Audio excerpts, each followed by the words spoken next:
Sejak dahulu, manusia selalu bertanya, siapakah sebenarnya makhluk pertama yang menghuni bumi ini? Apakah Adam sebagaimana disebut dalam kitab-kitab samawi benar-benar makhluk pertama? Ataukah ia sebenarnya adalah bagian dari satu rangkaian panjang ciptaan Allah yang telah ada jauh sebelumnya? Al-Quran memberikan petunjuk penting melalui firman Allah dalam surat Al-Baqarah ayat 30 yang artinya, "Ingatlah ketika Tuhanmu berfirman kepada para malaikat, sesungguhnya aku hendak menjadikan seorang khalifah di muka bumi. Mereka berkata, mengapa engkau hendak menjadikan khalifah di bumi itu orang yang akan membuat kerusakan padanya dan menumpahkan darah, padahal kami senantiasa bertasbih dengan memuji engkau dan mensucikan engkau." Tuhan berfirman, "Sesungguhnya aku mengetahui apa yang tidak kamu ketahui." Menurut Islam, manusia tidak diciptakan di bumi, tapi manusia dijadikan khalifah atau pengganti di bumi sebagai makhluk pengganti yang tentunya ada makhluk lain yang diganti. Dengan kata lain adalah Adam bukanlah makhluk pertama di bumi, tetapi ia adalah manusia pertama dalam ajaran agama samawi. Dan Allah tidak mengatakan untuk mengganti manusia sebelumnya, tapi pengganti makhluk yang telah membuat kerusakan dan menumpahkan darah di bumi. Sebelum kehadiran manusia telah banyak umat yang terdiri dari malaikat, jin, hewan, tumbuhan, dan sebagainya. Karena dalam Al-Quran, ciptaan Allah disebut juga dengan kata umat. Sesuai dengan salah satu surat Al-An'am ayat 38 yang artinya, "Dan tiadalah binatang-binatang yang ada di bumi dan burung-burung yang terbang dengan kedua sayapnya, melainkan umat juga seperti kamu. Tiadalah kami alpakan sesuatu pun dalam Alkitab, kemudian kepada Tuhanlah mereka dihimpunkan." Dalam literatur arkeologi, berdasarkan fosil yang ditemukan, memang ada makhluk lain sebelum manusia. Mereka nyaris seperti manusia, tetapi memiliki karakteristik yang sangat primitif dan tidak berbudaya. Volume otak mereka lebih kecil dari manusia. Oleh karena itu, kemampuan mereka berbicara sangat terbatas karena tidak banyak suara vowel yang mampu mereka bunyikan. Kelompok makhluk ini kemudian dinamakan oleh para arkeolog sebagai Neanderthal. Sebagai contoh, Pithecanthropus erectus memiliki volume otak sekitar 900 cm3, sementara Homo sapiens memiliki volume otak di atas 1000 cm3, otak kera maksimal sebesar 600 cm3. Maka dari itu bisa diambil kesimpulan bahwa semenjak 20.000 tahun yang lalu, telah ada sosok makhluk yang memiliki kemampuan akal yang mendekati kemampuan berpikir manusia pada zaman sebelum kedatangan Adam. Surat Al-Hijr ayat 27 menjelaskan tentang makhluk sebelum manusia adalah bangsa jin. Dan kami telah menciptakan jin sebelum Adam dari api yang sangat panas. Nama makhluk yang diungkapkan para ahli arkeologi di atas kemudian dikaitkan pada pendapat para ahli mufassirin. Salah satu di antaranya adalah Ibnu Jazir. Dalam kitab tafsir Ibnu Katsir mengatakan, yang dimaksud dengan makhluk sebelum Adam diciptakan adalah Al-Jan atau juga disebut Banul Jan yang suka berbuat kerusuhan. Menurut salah seorang perawi hadis yang bernama Tawus Al-Yamani, salah satu penghuni sekaligus penguasa atau pemimpin di muka bumi adalah dari golongan jin. Ada juga yang mengatakan bahwa telah ada 3 umat yang utama sebelum Adam. 2 di antaranya dari bangsa jin, sedangkan kaum yang ketiga adalah dari golongan yang berbeda dari jin, karena mereka ini berdarah dan berdaging. Namun banyak ulama yang menyatakan bahwa makhluk sebelum manusia yang ada di bumi disebut sebagai Banul Jan. Apa itu Banul Jan? Banul Jan sebenarnya adalah gabungan perkataan Arab yaitu Bani yang berarti kaum dan juga Al-Jan. Al-Jan ataupun jin adalah makhluk yang menghuni bumi sebelum Nabi Adam alaihissalam. Mereka dikenal sebagai makhluk yang berbuat kerusakan dan mencetuskan kekacauan, termasuk pertumpahan darah yang akhirnya menyebabkan mereka dihancurkan oleh malaikat dengan perintah Allah. Banul Jan sering disebut dalam tafsir sebagai salah satu daripada beberapa kelompok jin yang diciptakan oleh Allah sebelum manusia. Mereka dikatakan hidup selama ribuan tahun sebelum ditumpaskan oleh malaikat karena kezaliman mereka. Setelah kehancuran Banul Jan, Allah menciptakan manusia untuk menjadi khalifah di bumi, menggantikan mereka. Kisah tentang Banul Jan banyak diceritakan dalam beberapa karya tafsir dan tidak disebut secara langsung dalam Al-Quran. Tetapi ia adalah interpretasi yang diberikan oleh beberapa ulama melalui riwayat dan kisah-kisah yang berasal daripada sahabat Rasulullah. Imam Ibnu Katsir, seorang ahli tafsir terkenal, menjelaskan bahwa jin telah mendiami bumi jauh sebelum penciptaan Nabi Adam alaihissalam. Mereka adalah makhluk yang memiliki kebebasan dan kemampuan untuk berbuat baik atau jahat seperti manusia. Diriwayatkan bahwa jin mulanya membuat kerusakan di bumi, menyebabkan banyak pertumpahan darah dan kemusnahan. Allah Subhanahu wa Ta'ala kemudian mengutus malaikat untuk memerangi jin-jin yang jahat dan mengusir mereka ke kawasan terpencil di bumi. Dalam beberapa riwayat hadis, terdapat kisah-kisah yang mendukung pandangan ini. Misalnya, ada hadis yang menyebut bahwa jin telah melakukan banyak kerusakan dan kezaliman di bumi, yang akhirnya membawa kepada penciptaan manusia sebagai khalifah alias wakil di bumi. Imam Al-Qurtubi, seorang mufasir terkenal, juga menyebut bahwa jin adalah penghuni pertama bumi. Mereka diberi masa yang panjang untuk menghuni bumi sebelum penciptaan manusia. Namun karena kezaliman dan kerusakan yang mereka lakukan, Allah Subhanahu wa Ta'ala memutuskan untuk menciptakan manusia sebagai khalifah di bumi. Dalam tafsir At-Tabari disebutkan bahwa jin telah mendiami bumi selama ribuan tahun. Mereka diberi tanggung jawab untuk mengurus bumi, tetapi mereka gagal dalam menjalankan tugas tersebut dengan baik, yang membawa kepada pengutusan malaikat untuk membasmi kejahatan mereka. Dengan ini, teka-teki makhluk penghuni bumi yang diciptakan sebelum Nabi Adam akhirnya terungkap. Imam Ibnu Abbas mengatakan, setelah Allah menyempurnakan penciptaan langit dan bumi dengan segala sifatnya, gunung-gunung telah ditancapkan, angin telah dilepaskan, di bumi telah ada binatang-binatang liar dan bermacam-macam burung. Maka buah-buahan mengering dan berjatuhan ke bumi, dan di bumi tumbuh rerumputan yang satu sama lain saling tumpang tindih. Pada saat itu, bumi mengadukan persoalan tersebut kepada Tuhannya. Atas pengaduan itu, Allah menciptakan umat yang beraneka ragam dan berlainan jenis yang diberi nama jin. Mereka memiliki jiwa dan aktivitas, lalu mereka bertebaran seperti debu halus karena jumlah mereka sangat banyak. Tanah datar, pegunungan, dan berbagai pelosok dunia telah dipenuhi oleh mereka. Mereka menempati permukaan bumi dalam jangka waktu yang dikehendaki oleh Allah. Di antara mereka ada yang putih, hitam, merah, kuning, bercak-bercak, bertotol-totol, tuli, buta, menawan, jelek, kuat, lemah, perempuan dan laki-laki. Satu sama lain kawin dan melahirkan keturunan. Mereka disebut jin karena mereka samar, tidak kelihatan. Setelah mereka menyesaki bumi dan dunia kian menyempit karena mereka terus bertambah pula bencana karena mereka. Maka Allah mengirimkan angin topan kepada mereka. Angin tersebut membinasakan mereka. Hanya sedikit dari mereka yang tersisa. Mereka adalah yang pertama kali membuat rumah, membelah batu, memburu burung dan binatang liar. Semua itu terus-menerus mereka lakukan dalam waktu yang lama. Kemudian satu sama lain di antara mereka saling berlaku aniaya. Akibatnya, mereka saling berperang. Akan tetapi, perangnya bukan menggunakan senjata. Sebagian di antara mereka melenyapkan sebagian yang lain dengan memblokade rumah-rumah sehingga mereka yang terkepung binasa karena lapar dan haus. Setelah tindakan perusakan yang dilakukan mereka kian memuncak, maka Allah mengirimkan umat yang berasal dari laut kepada mereka yang jasad-jasadnya lebih besar daripada mereka dan bentuknya lebih menakjubkan, yang disebut dengan bin. Umat tersebut menyerbu mereka sehingga kaum jin binasa, tidak satupun yang tersisa. Jin tinggal di bumi kurang lebih 500 tahun. Setelah itu, bumi dikuasai oleh bin. Mereka menikah satu sama lain, melahirkan keturunan dan berkembang biak semakin banyak, sehingga bumi kian penuh. Sebagian di antara mereka suka membenam ke bumi lapis ketujuh, menyusul penduduk bumi lapis 7 dan menetap di sana untuk beberapa hari. Bagi mereka tidak ada tempat yang terhalang. Mereka adalah yang pertama kali menggali sumur, membuat sungai, dan mengalirkan air dari sumber-sumbernya dan dari laut. Mereka adalah yang pertama kali membuat mesin atau roda, membangun jembatan di atas air, menangkapi ikan di lautan, dan memburu binatang-binatang liar di wilayah yang tidak berpenduduk.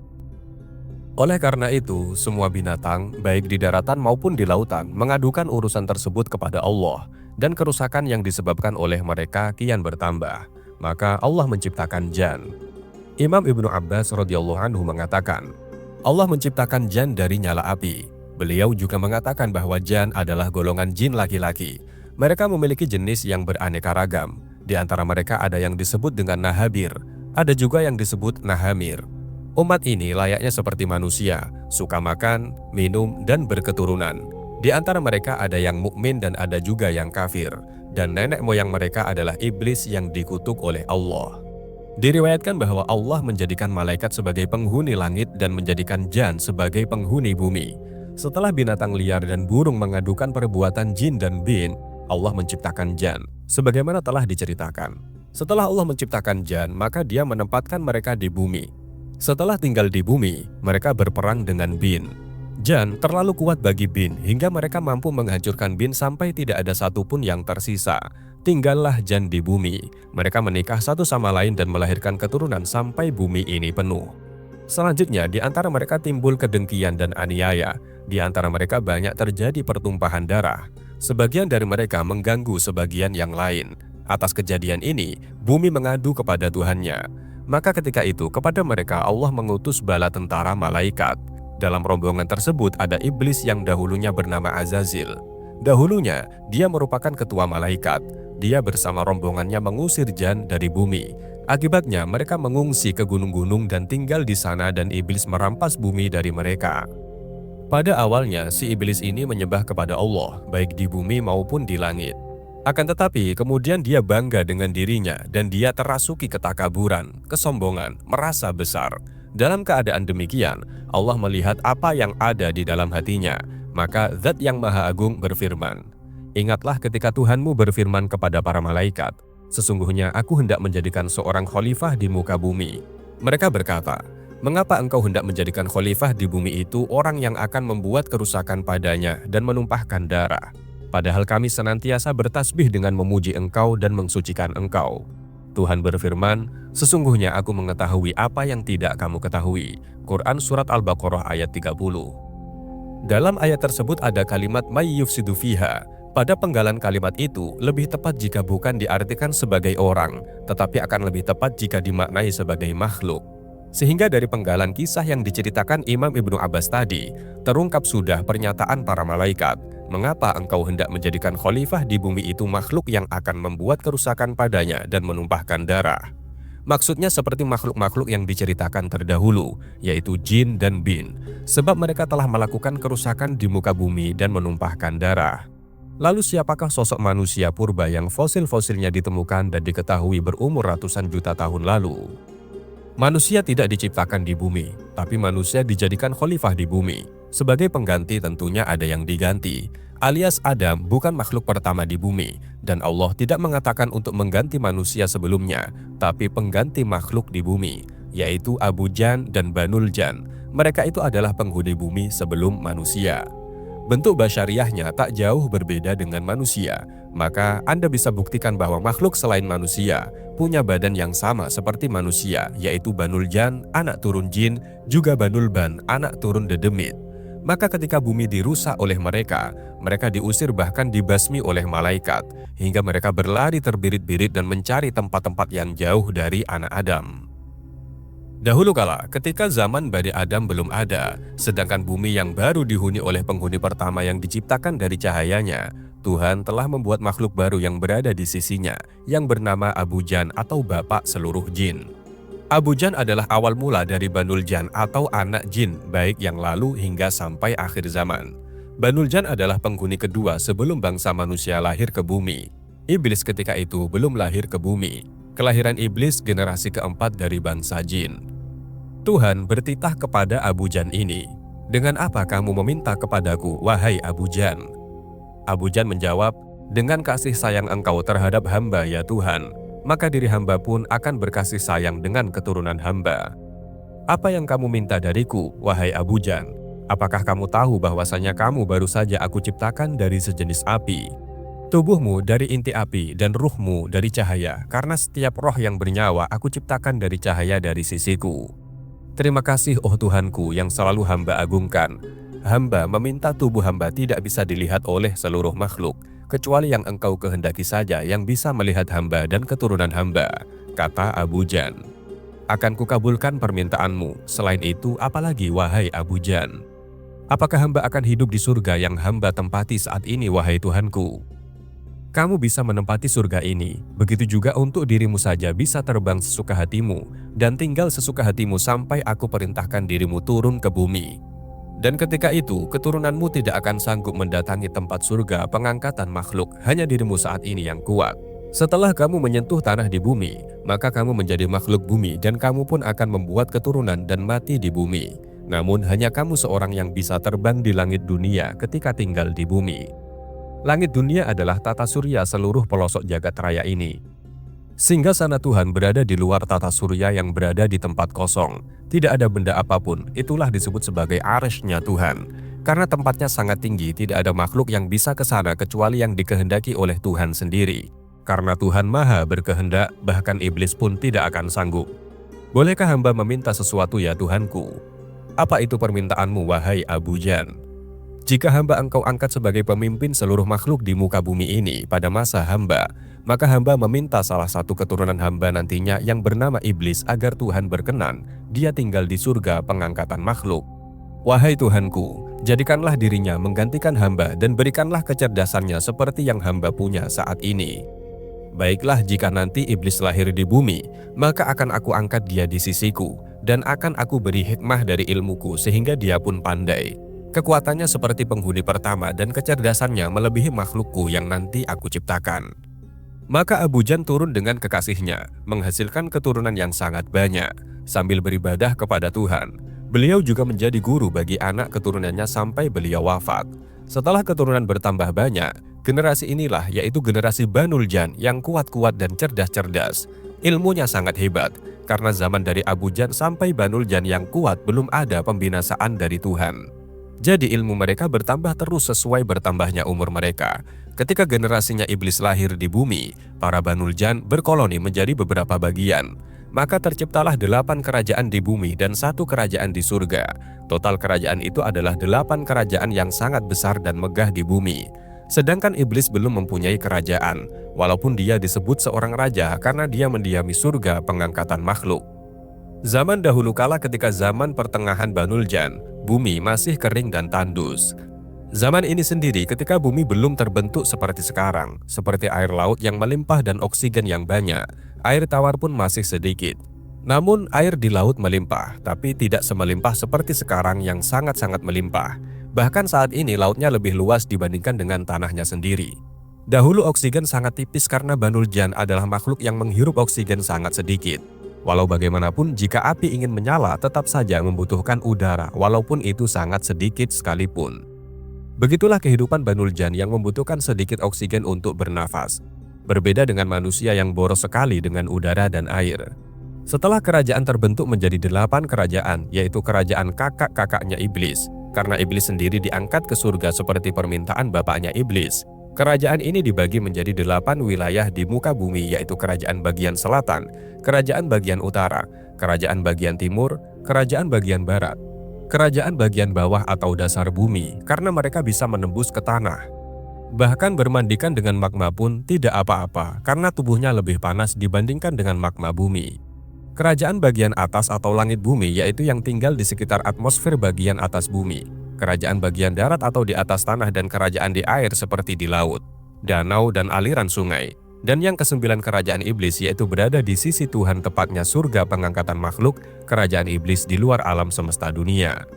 Namun sungguh ironi, kerajaan Banul Jan di muka bumi sungguh disayangkan. Mereka sangat suka perang dan saling membantai dengan yang lainnya. Tidak hanya itu, mereka juga suka membantai makhluk lain di bumi. Kerajaan satu dengan kerajaan yang lain saling menyerang. Mereka berkeinginan menguasai kerajaan yang lain. Beribu-ribu tahun kerajaan ini melakukan peperangan dan penindasan dengan kerajaan lain. Ketika terjadi peperangan dari 8 kerajaan ini, iblis yang keturunannya paling dimuliakan dari mereka lahir ke dunia, dan seketika itu juga iblis diangkat ke surganya Tuhan. Iblis hidup di surga dengan para penghuni pertama, karena penghuni pertama telah diciptakan dari cahaya. Penghuni pertama juga menempati dari bumi sampai langit paling atas. Kehidupan mereka mengabdi kepada Tuhannya. Salah satunya adalah mengangkat arsy-Nya agar menggantung. Iblis sangat cerdas dan pandai. Dia mempunyai kehebatan yang luar biasa tiada tandingannya, tentunya selain Tuhan sendiri. Bahkan penghuni pertama pun merasa takjub dengan kehebatan yang dimiliki iblis. Suatu ketika, mereka, 2 golongan yaitu iblis dengan golongan pertama, mengadakan paling lama ibadahnya kepada Tuhan. Misalnya, jika golongan pertama kuat puasa 1 hari tanpa makan, maka iblis kuat dalam 7 hari tanpa makan. Bayangkan, ibadah iblis kepada Tuhannya sungguh alim luar biasa. Karena alimnya dia, maka ilmu-ilmu kegaiban maupun ilmu materi dikuasai iblis sangat cepat. Iblis bersumpah di dalam darahnya dan jiwanya. bahwasanya dia akan bersumpah menjadi penghulu bagi seluruh makhluk di alam semesta ini. Dia terus berusaha mencari ilmu-ilmu baru dan mencoba ilmu itu sampai mana keberhasilan dalam mencari ilmu tersebut. Ilmu iblis yang paling disukai dari sekian ilmunya adalah ilmu untuk mengetahui masa depan dari alam semesta ini. Bahkan dia pun tahu dengan ilmu ini jika nantinya bakalan ada penghulu baru menggantikan bangsanya. Diam-diam dia mempelajari dan mengumpulkan informasi siapa dia sebenarnya dan kehebatan apa yang dimilikinya, maupun kelemahan dia itu apa saja. Memang iblis adalah makhluk yang pandai, bahkan dia bisa memprediksi apa yang akan terjadi di bumi bagi kerajaan kakak-kakaknya di bawah sana. Kerajaan-kerajaan Banul Jan kebanyakan hancur, bahkan akan menjadi neraka bagi bangsa jin yang tidak tahu apa-apa. Mereka adalah bangsa yang bergolong lemah dan menjadi budak dari bangsa jin yang lebih kuat. Kehancuran mereka adalah peperangan dan penindasan yang tidak akan pernah berakhir. Kezaliman mereka di luar batas, bahkan mereka tidak mengakui jika ada Tuhan yang menciptakan mereka. Sungguh durhaka mereka kepada Tuhannya yang telah mengasihi mereka selama ini, yaitu tidak adanya kebinasaan bagi mereka. Tuhan pun marah, bumi bergoyang hebat disebabkan akan hancurnya bumi itu oleh siksaan para Banul Jan yang telah mengotori bumi dari kedurhakaan. Maka Tuhan mengutus penghuni pertama untuk menghukum mereka dan membantai mereka. 8 kerajaan ini telah diserang dan diporak-porandakan oleh penghuni pertama. Seluruh pengikut 8 kerajaan ini melarikan diri, bahkan ada yang melawan penghuni pertama. Namun bukan tandingannya untuk melawan penghuni pertama. Mereka telah dikalahkan, banyak yang mati di antara mereka. Tubuh mereka yang mati dibuang ke tengah laut, bahkan ada yang dibuang ke pulau-pulau kecil.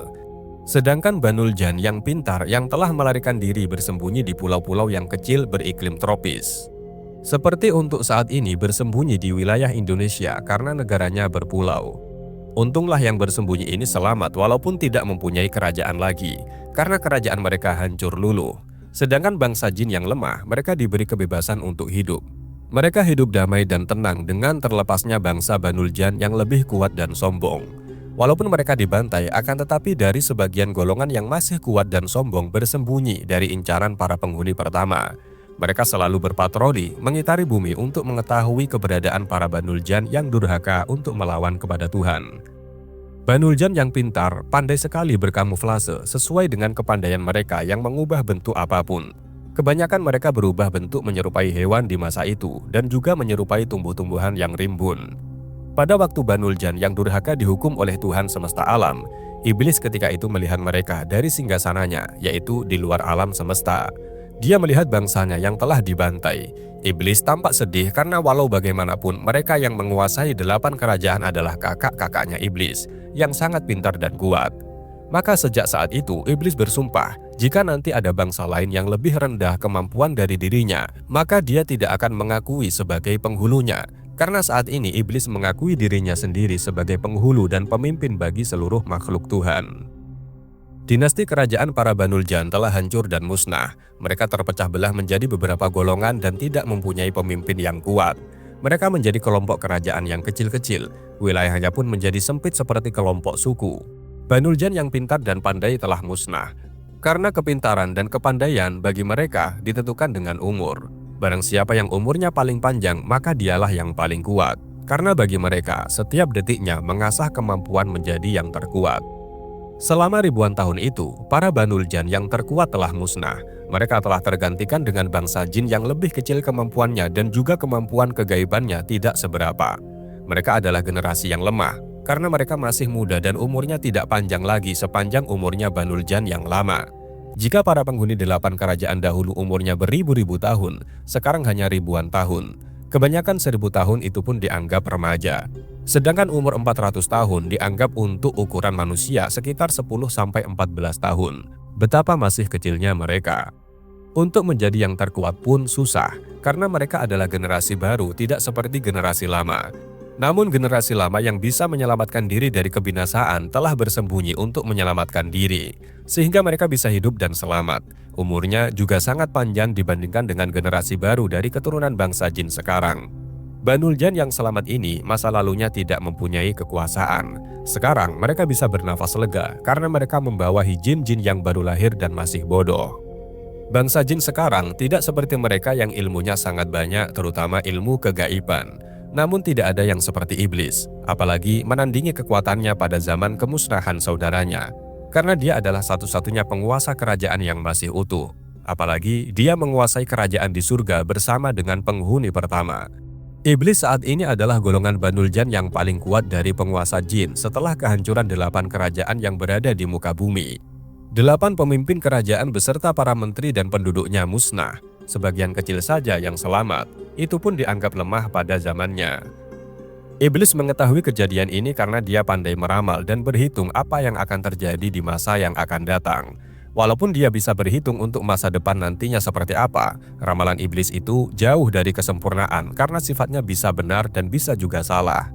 Namun ramalan iblis hebat karena dialah raja dari segala raja jin. Ketika dia sedang meramal untuk masa depan itu, dia masih berada di singgasananya, dekat dengan Tuhan dan penghuni pertama. Setelah puas dengan ramalan-ramalan yang dia punyai dan yang dia ketahui nantinya seperti apa, maka iblis turun ke bumi untuk melihat 8 kerajaan Banul Jan di bumi yang telah hancur. Dia telah menemukan kesenangan dan kebahagiaan yang luar biasa berada di bumi. Mulai saat itu yang dinantikannya yaitu ketika kakinya menginjakkan ke bumi, maka iblis telah meninggalkan tahta kerajaan dan menanggalkan mahkota raja di surga pengangkatan makhluknya. Dia merasa bangga di muka bumi karena ada makhluk yang sama dengan dia yang nantinya dapat dijadikan pasukan serta anak buah dari golongannya. Diam-diam tanpa izin kepada Tuhan dan penghuni pertama, iblis membuat kerajaan baru di muka bumi. Kerajaan iblis menggantung di atas air. Kerajaannya sangat besar dan sangat luar biasa megahnya. Walaupun begitu, Tuhan tahu juga karena Tuhan Maha Tahu. Karena kebesaran dan kekuatan harisma yang dimiliki iblis, maka seluruh jin di muka bumi, baik itu jin masa lampau yang umurnya sangat tua dan mempunyai kehebatan yang tidak patut lagi dipertanyakan, sampai jin yang muda-muda yang lemah dan pengalaman hidupnya masih sedikit, walaupun itu umurnya ratusan tahun. Seluruh bangsa jin tunduk dan takluk di hadapan iblis. Mereka berikrar akan selalu setia kepadanya. Mereka pun merasa terhormat jika bersama iblis. Karena iblis kesohor sebagai keturunan Banul Jan satu-satunya yang berada di luar alam semesta. Seluruh bangsa jin merasa bangga dan gembira jika mengangkat iblis sebagai raja baru mereka. Dialah junjungan yang bisa menyatukan seluruh jin menjadi kerajaan jin yang baru di muka bumi ini. Karena kerajaan di surga kosong, maka Tuhan semesta alam menciptakan makhluk baru lagi untuk menggantikan iblis sebagai raja baru. Makhluk baru ini juga menggantikan kepemimpinan bangsa jin di muka bumi yang nantinya akan membawahi seluruh makhluk bumi. Karena iblis tidak terima dengan keputusan Tuhan, maka iblis beserta para pengikutnya yang setia mendapatkan kutukan dari Tuhan semesta alam. Seketika itu, bangsa jin terpecah menjadi 2 golongan, yaitu golongan yang pertama menjadi pengikut iblis yang mempunyai kekuasaan dan kekuatan maupun kerajaan yang sangat besar. Sedangkan golongan yang kedua melepaskan diri dari pengaruh iblis. Mereka menjadi golongan jin yang lemah yang telah mempunyai kerajaan yang kecil-kecil dan bersuku-suku. Mereka sering dijajah dengan pengikut iblis yang lebih kuat. Peperangan di antara 2 golongan saling berkecamuk karena berbeda keyakinan dan ideologi dari bangsa jin sampai akhir zaman. Demikian dari kami, apabila banyak kesalahan mohon maaf yang sebesar-besarnya. Al-haqqu min rabbika falatakunanna minal mumtarin. Wassalamualaikum warahmatullahi wabarakatuh.